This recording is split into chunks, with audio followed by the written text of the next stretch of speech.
IPL 2024 సీజన్లో SRH హవా కొనసాగుతుంది. కనీ విని ఎరుగని రీతిలో విధ్వంసకర బ్యాటింగ్తో ప్రత్యర్థులను బెంబేలిస్తున్న ఎస్ఆర్హెచ్ తాజాగా శనివారం నాడు ఢిల్లీ క్యాపిటల్స్పై 67 పరుగుల తేడాతో ఘన విజయం సాధించి పాయింట్ల పట్టికలో 4వ స్థానం నుంచి 2వ స్థానానికి ఎగబాకింది. తొలుత బ్యాటింగ్ చేసిన ఎస్ఆర్హెచ్ జట్టు నిర్ణీత 20 ఓవర్లలో 7 వికెట్ల నష్టానికి 266 పరుగుల భారీ స్కోరు చేయగా ఢిల్లీ క్యాపిటల్స్ 19.1 ఓవర్లలో 199 పరుగులకే ఆలౌట్ అయింది.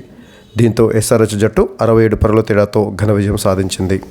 టాస్ ఓడి తొలుత బ్యాటింగ్ చేసిన ఎస్ఆర్హెచ్ జట్టు నిర్ణీత 20 ఓవర్లలో 266 పరుగుల భారీ స్కోరు చేసింది. ఈ సీజన్లో ఆకాశమే హద్దుగా చెలరేగుతున్న ఎస్ఆర్హెచ్ ఓపెనర్లు ట్రావిస్ హెడ్, అభిషేక్ శర్మ మరోసారి ప్రత్యర్థి బౌలర్లకు చుక్కలు చూపించారు. వీరి బ్యాటింగ్ విధ్వంసాన్ని వర్ణించడానికి మాటలు చాలవు అన్నట్లుగా ఉంది.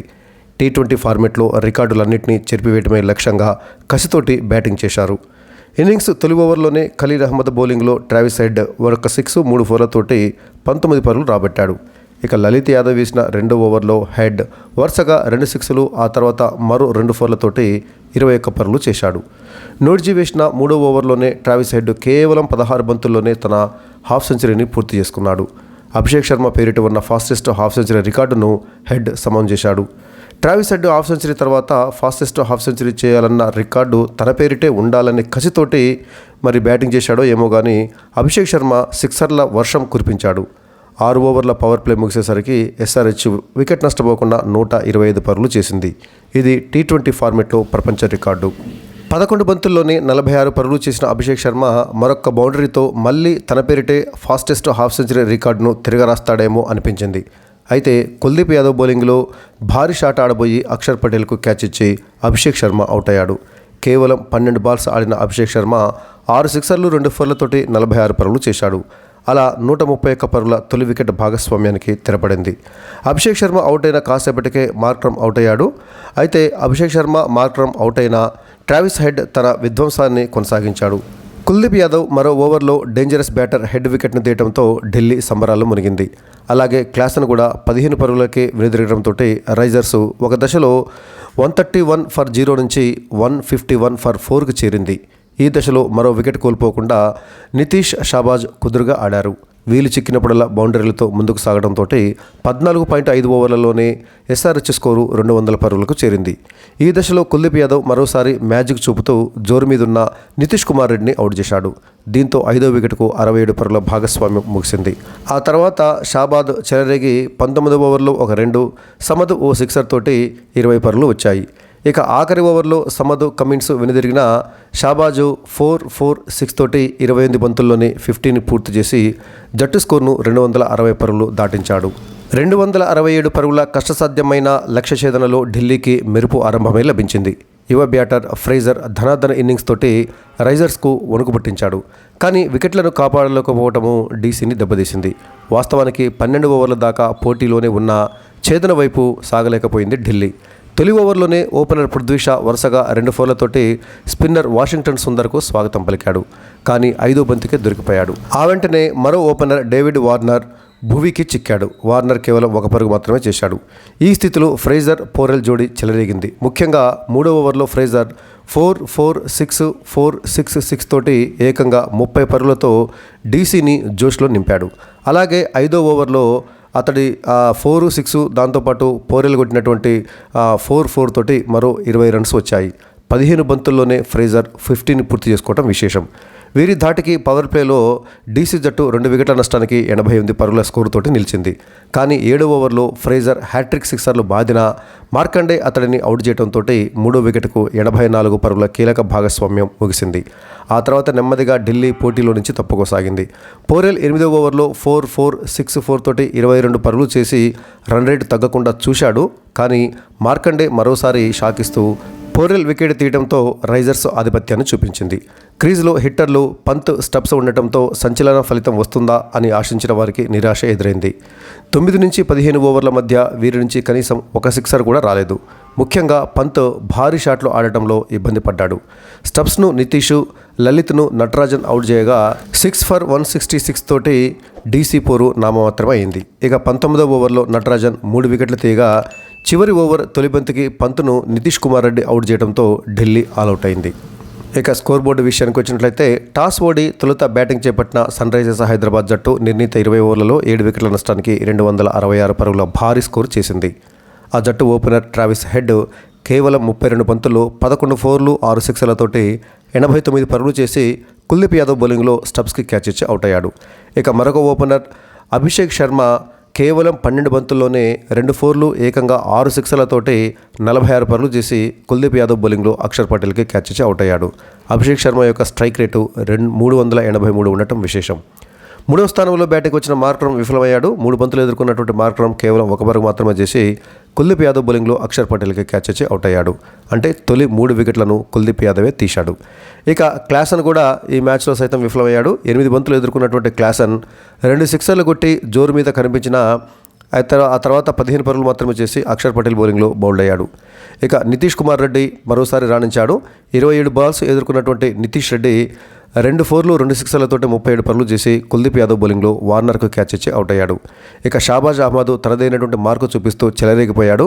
29 బాల్స్ ఎదుర్కొన్నటువంటి షాబాజ్ అహ్మద్ 2 ఫోర్లు ఏకంగా 5 సిక్సర్లతోటి 59 పరుగులు చేసి నాట్అవుట్గా నిలిచాడు.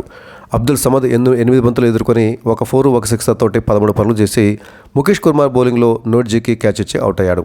ఇక కమిన్స్ 1 బంతి ఎదుర్కొని 1 పరుగు చేసి రన్అట్ కాగా చివర్లో క్రీజులోకి వచ్చినటువంటి వాషింగ్టన్ సుందర్కు బ్యాటింగ్ చేసే అవకాశం దక్కలేదు. ఇక డీసీ బౌలర్లో దాదాపుగా కుల్దీప్ యాదవ్ తప్ప మిగతా వాళ్ళందరూ కూడా విఫలమయ్యారు. కుల్దీప్ యాదవ్ కూడా 4 వికెట్లు తీసినప్పటికీ భారీగా పరుగులు సమర్పించుకున్నాడు. కుల్దీప్ యాదవ్కి 4 వికెట్లు, ముఖేష్ కుమార్కు అక్షర్ పటేల్కు చెరో వికెట్ తగ్గడం జరిగింది. ఇక లలిత్ యాదవ్ కానీ, నోయిడ్జీ కానీ, కుల్దీప్ యాదవ్ కానీ, ముఖేష్ కుమార్ కానీ వీళ్ళందరూ కూడా భారీగా పరుగులు సమర్పించుకున్నారు. ఇక అక్షర్ పటేల్ మాత్రం కొంతలో కొంత పర్వాలేదు అనిపించాడు. 1 వికెట్ తీసినటువంటి అక్షర్ పటేల్ ఓవర్కి సగటున 7.2 పరుగులు మాత్రమే ఇవ్వటం జరిగింది. ఇక 267 పరుగుల భారీ విజయ లక్ష్యంతో బ్యాటింగ్ దిగినటువంటి ఢిల్లీకి ఆదిలోనే షాక్ తగిలింది. త్వరగా 2 వికెట్లను కోల్పోయింది.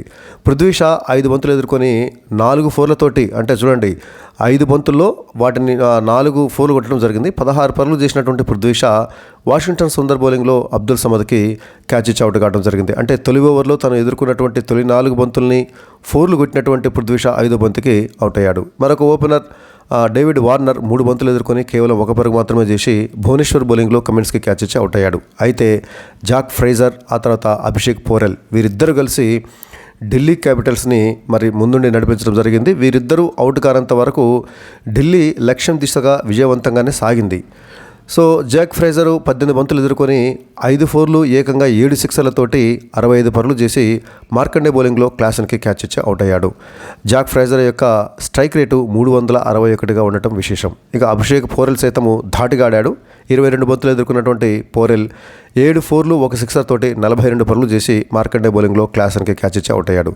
ఇక స్టబ్స్ 11 బంతులు ఎదుర్కొని 10 పరుగులు చేసి నితీష్ కుమార్ రెడ్డి బౌలింగ్లో షాబాజ్ అహ్మద్కు క్యాచ్ ఇచ్చి అవుట్ అయ్యాడు. ఇక wicket keeper captain Rishabh Pant 35 బంతులు ఎదుర్కొని 5 ఫోర్లు 1 సిక్సర్ తోటి 44 పరుగులు చేసి నితీష్ రెడ్డి బౌలింగ్లో నటరాజన్కి క్యాచ్ ఇచ్చి అవుట్ అయ్యాడు.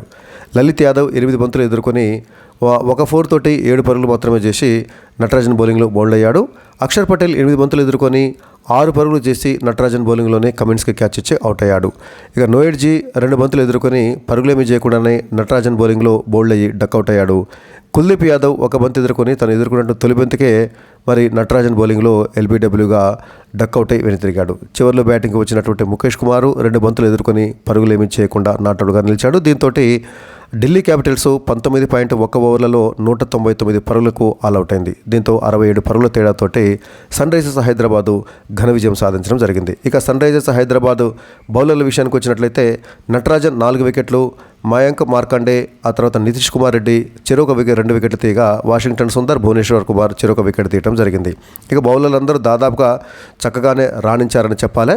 ముఖ్యంగా నితీష్ రెడ్డి మరి తన బ్యాటింగ్తో పాటు బౌలింగ్లో కూడా చక్కటి బౌలింగ్ ప్రతిభను కనబరిచి 2 వికెట్లు తీయటమే కాకుండా పరుగులను కూడా బాగానే కట్టడి చేశారు. అయితే ఇక్కడ నటరాజన్ను మెచ్చుకోవాలి. ఎస్ఆర్హెచ్ బౌలర్లలో 4 వికెట్లు తీసినటువంటి నటరాజన్ ఓవర్కి సగటున 4.8 పరుగులు మాత్రమే ఇవ్వడం జరిగింది. అంటే మునుపటి నట్టును మనము ఈ మ్యాచ్లో చూస్తాము. నటరాజన్ ఒకే ఓవర్లో 3 వికెట్లు తీయడం జరిగింది 19వ ఓవర్లో. సో ఆ విధంగా పరుగులు ధారాళంగా వస్తున్నటువంటి ఆ పిచ్ పైన నటరాజన్ చెలరేగి 4 వికెట్లు తీయటమే కాకుండా పరుగులను కట్టడి చేయటము ఇక్కడ విశేషంగా చెప్పుకోవాలి. తన అద్భుత బ్యాటింగ్ తోటి ఈ సీజన్లో చెలరేగిపోయి ఆడుతున్నటువంటి ట్రావిస్ హెడ్ ఈ మ్యాచ్లో కేవలం 32 బంతుల్లోనే 11 ఫోర్లు 6 సిక్సర్లతోటి 89 పరుగులు చేసి ఎస్ఆర్హెచ్ భారీ స్కోర్ చేయడంలో కీలక పాత్ర పోషించినటువంటి ఇతడికి అంటే ట్రావిస్ హెడ్కి player of the match award లభించింది. ఇక తాజాగా పాయింట్ల పట్టికను చూసినట్లయితే ఈ విజయంతో ఎస్ఆర్హెచ్ 4వ స్థానం నుంచి ఏకంగా 2వ స్థానానికి ఎగబాకింది. ఇక ఎప్పట్లాగానే రాజస్థాన్ రాయల్స్ జట్టు అగ్రస్థానంలో కొనసాగుతుంది. ఇప్పటి వరకు 7 మ్యాచ్లు ఆడిన రాజస్థాన్ రాయల్స్ జట్టు 6 విజయాలు 1 పరాజయంతో 12 పాయింట్లు సాధించి టేబుల్ టాపర్గా నిలవగా ఈ విజయంతో హైదరాబాద్ జట్టు 7 మ్యాచ్లలో 5 విజయాలు 2 పరాజయాలతోటి 10 పాయింట్లు సాధించి మరి పాయింట్ల పట్టికలో 2వ స్థానంలో నిలిచింది. ఇక కోల్కతా నైట్ రైడర్స్ 6 మ్యాచ్లలో 4 విజయాలు 2 పరాజయాలతోటి 3వ స్థానంలో ఉండగా చెన్నై సూపర్ కింగ్స్ 7 మ్యాచ్లలో 4 విజయాలు 3 పరాజయాలతోటి 4వ స్థానంలో నిలిచింది. అంటే ప్రస్తుతం పోటీలో రాజస్థాను, హైదరాబాదు, కోల్కతా, చెన్నై ఉన్నాయి. అంటే ఎందుకంటే మనకి ప్లే ఆఫ్స్కి 4 జట్లే అగ్రస్థానంలో నిలిచినటువంటి 4 జట్లే వెళ్తాయి కాబట్టి ప్రస్తుతానికి మరి దాదాపు టోర్నీ సగం ముగిసింది. ఈ సగం ముగిసిన నేపథ్యంలో రాజస్థాను, హైదరాబాదు, కోల్కతా, చెన్నై ఈ 4 జట్లు ప్లే ఆఫ్స్ పోటీలో ముందుగా ఉన్నాయి. ఇక లక్నో 7 మ్యాచ్లలో 4 విజయాలు 3 పరాజయాలతో 8 పాయింట్లతోటి 5వ స్థానంలో, ముంబై 6వ స్థానంలో, ఢిల్లీ 7వ స్థానంలో, గుజరాత్ 8వ స్థానంలో, పంజాబ్ 9వ స్థానంలో ఉండగా బెంగళూరు 7 మ్యాచ్లలో కేవలం ఒకే ఒక విజయంతో టేబుల్లో అట్టడుగున నిలవడం జరిగింది. అయితే ఇక్కడ మనం గమనించాల్సిన విషయం ఏంటంటే జట్లు ఎంత పోటాపోటీగా ఉన్నాయంటే 3వ స్థానంలో, 4వ స్థానంలో, 5వ స్థానంలో ఉన్నటువంటి కోల్కతా, చెన్నై, లక్నో ఈ 3 కూడా 4 విజయాలు సాధించినప్పటికీ మరి కీలకమైనటువంటి నెట్ రన్ రేట్లో కోల్కతా ముందుండటంతో మరి 3వ స్థానంలో కోల్కతా నిలవడం జరిగింది. అంటే ఇక్కడ నెట్ రన్ రేటు ఎంత కీలకమో ఇక్కడ మనకు అర్థమవుతుంది. ఒక్కొక్కసారి మెరుగైనటువంటి నెట్ రన్ రేట్ తోటే ప్లే ఆఫ్స్కి అర్హత సాధించినటువంటి సందర్భాలు కూడా చాలా ఉన్నాయి. కాబట్టి ఇక్కడ విజయాలతో పాటు నెట్ రన్ రేట్ను మెరుగుపరుచుకోవడం కూడా జట్లకు అత్యంత కీలకం కానుంది. అయితే ఇప్పుడు కోల్కతా మాత్రం అన్ని జట్ల కంటే అంటే మొదటి 2వ స్థానంలో ఉన్నటువంటి రాజస్థాన్ రాయల్స్, హైదరాబాద్తో పోలిస్తే కూడా కోల్కతా నైట్ రైడర్స్కి అద్భుతమైనటువంటి నెట్ రన్ రేట్ ఉంది. 1.399 నెట్ రన్ రేట్ తోటి కోల్కతా అగ్రస్థానంలో ఉంది ఏది నెట్ రన్ రేట్ పరంగా. సో రేపు అది ఒకవేళ ప్లే ఆఫ్స్కి పాయింట్స్ సమానమైనటువంటి నేపథ్యంలో ప్లే ఆఫ్స్కు చేరే క్రమంలో నెట్ రన్ రేటు చాలా కీలకం కానుంది. సో ఇది తాజాగా పాయింట్ల పట్టిక పరిస్థితి.